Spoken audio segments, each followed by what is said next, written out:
Halo, Assalamualaikum warahmatullahi wabarakatuh. Salam sejahtera untuk semua. Kali ini kita akan membahas materi bahasa Indonesia di SMA kelas 10. Sebelum masuk ke materi, kita awali dengan berdoa terlebih dahulu ya.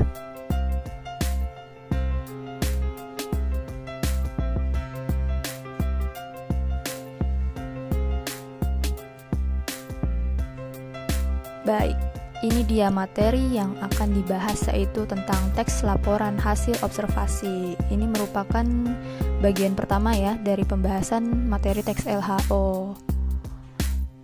Berikut ini kompetensi dasar atau KD yang harus kalian kuasai. Yang pertama, 3.1 mengidentifikasi laporan hasil observasi yang dipresentasikan dengan lisan atau tulis.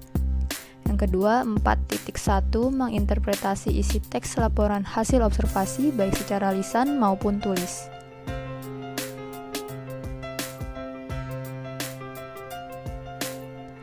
Kita mulai dari KD 3.1, mengidentifikasi teks LHO. Sebelumnya kita harus tahu dulu nih, apa itu teks LHO.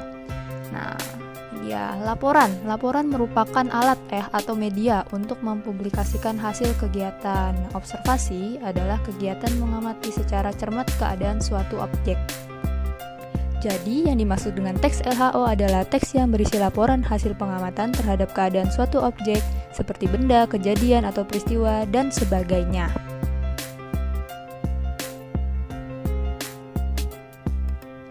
Apa itu identifikasi? Yaitu proses menentukan identitas, ciri-ciri, bukti, atau tanda kenal seseorang atau benda.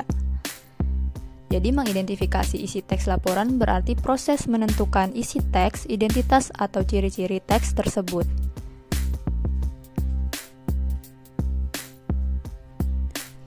Bagaimana cara menentukan isi teks LHO? Caranya dengan menemukan pokok-pokok isi teks menggunakan 5W plus 1H.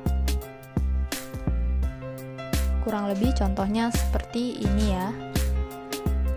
Apa yang diamati, siapa yang mengamati, di mana tempat pengamatannya, kapan pengamatan dilakukan, mengapa pengamatan itu dilakukan, bagaimana proses pengamatannya. Karena ini adalah observasi ya, pengamatan, jadi kurang lebih pertanyaannya seperti ini ya.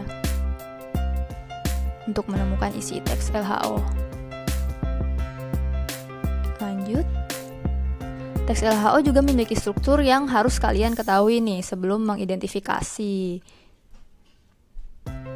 Pertama, ada pernyataan umum atau klasifikasi. Ini sebagai pembuka ya dari teks. Biasanya ada di bagian pertama. Bagian ini berisi klasifikasi atau definisi tentang objek yang akan dilaporkan, atau bisa keduanya. Yang kedua, ada deskripsi bagian atau anggota yang dilaporkan. Ini berisi penjelasan nih anggota atau bagian-bagian yang telah diklasifikasikan sebelumnya. Kemudian ada juga deskripsi manfaat ya. Jika dari objek yang diamati memiliki manfaat, maka masuk ke dalam bagian deskripsi manfaat. Nah, ini tadi ya. Selanjutnya adalah KD 4.1. Apa sih menginterpretasi itu? Nah, ini menginterpretasi itu adalah menafsirkan atau memahami isi teks. Untuk memahami isi pokok teks laporan dengan baik, kita harus membaca atau menyimaknya dengan seksama. Informasi yang perlu dipahami adalah objek apa yang diobservasi, fakta-fakta apa yang dilaporkan, apa yang menarik dari laporan tersebut, dan sebagainya. Nah, kita juga perlu nih mengetahui fungsi atau tujuan laporan itu dibuat. Selain untuk publikasi, biasanya laporan dapat dibuat dengan tujuan tertentu. Ya, itu tadi adalah bagian terakhir ya. Sampai di sini dulu pertemuannya. Semoga bermanfaat. Tetap semangat untuk belajar. Sampai jumpa di video pembelajaran selanjutnya. Jangan lupa, jika ini bermanfaat, kalian share, subscribe, dan like. Dan nyalakan